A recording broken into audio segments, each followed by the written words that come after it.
I saw The Scary of 61st back in October at the Music Box in Chicago for their Music Box of Horrors. Not only did the film seem to be a hit with the crowd, but we also were treated to a small interview and Q&A after the film with director Dasha Nekrasova.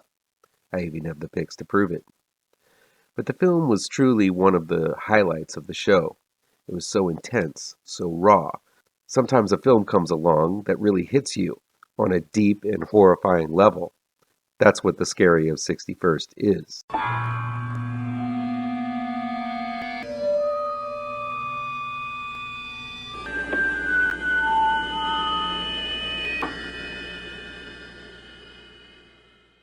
Welcome back to ML Miller Frights.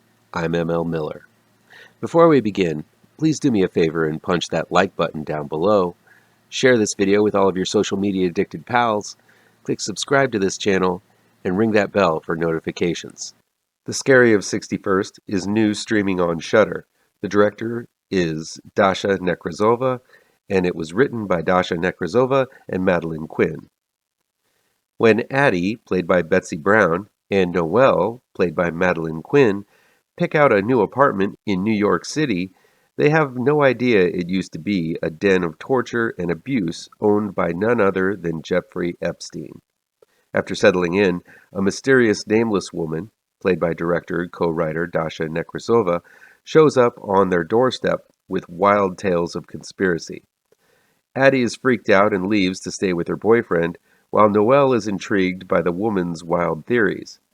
Addie begins having nightmares, hallucinations, and seemingly becomes possessed by the soul of a 12-year-old girl abused by Epstein.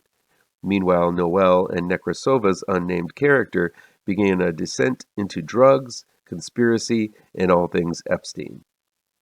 What I love most about The Scary of 61st is that it's unlike any other movie out there.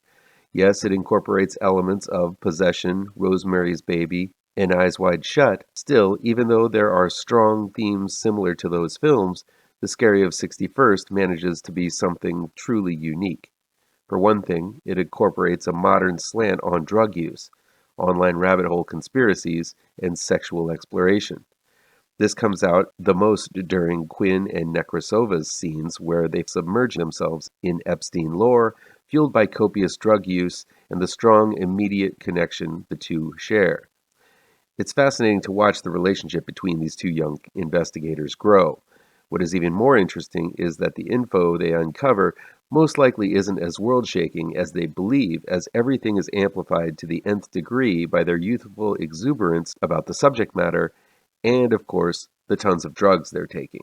The paranoia and suspicion intensified because of who these people are and what they're doing to themselves. That doesn't mean there's no grounds for conspiracy. I must admit, I've gone down those rabbit holes myself in terms of government conspiracies, Illuminati, New World Order, secret societies, human sacrifice, and of course, the Epstein case. Nekrasova's character even dares question the unquestionable in these black and white times and brings up Pizzagate and the Clintons, which is definitely something you wouldn't see in a Hollywood movie. But that's why I love The Scary of 61st. It's a bold and brash statement from a filmmaker who isn't afraid to push uncomfortable topics, delve into unpopular theories, and really shove themes many are afraid to talk about right in the viewers' faces. But there's a supernatural element as well to The Scary of 61st, and it truly is quite terrifying. Betsy Brown's performance as Addie is the rawest performance you're going to see this side of Isabelle Adjani's fierce and taboo-shattering performance in Possession.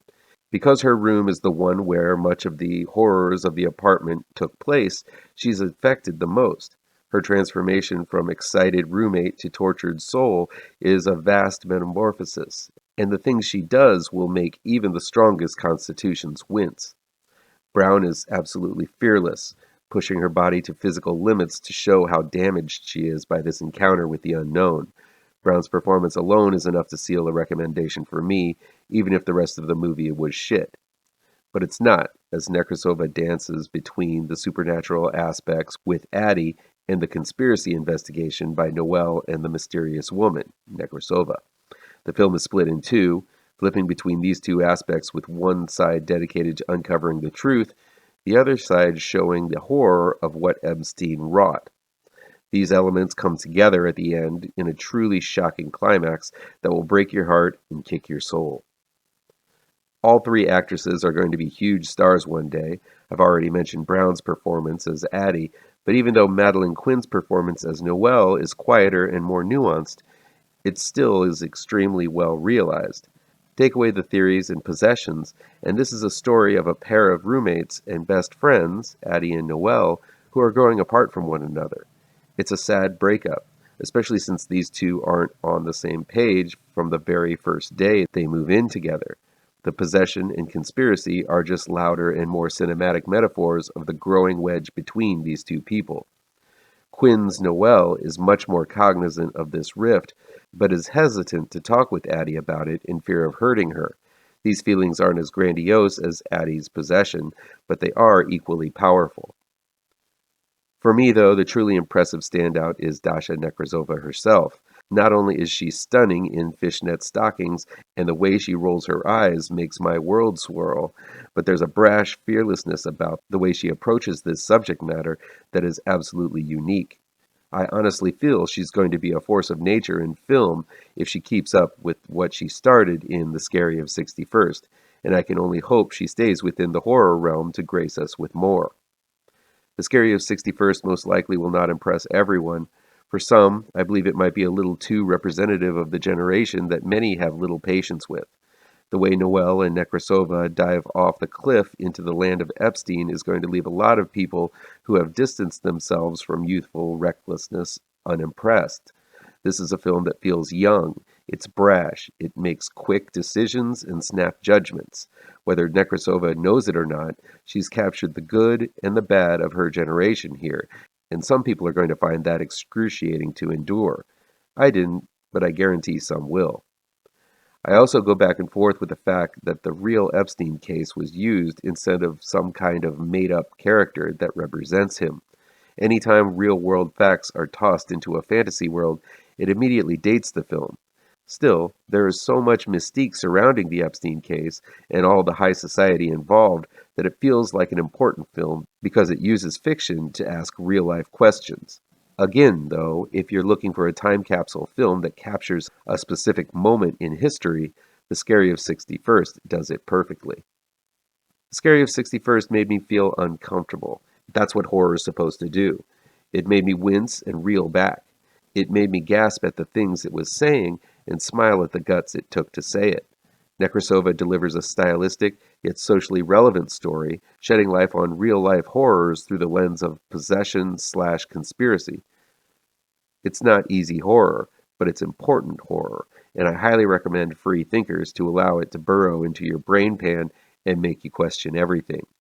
There's not enough cinema out there encouraging that, and when a dangerously good film like The Scary of 61st comes along, you gotta celebrate it.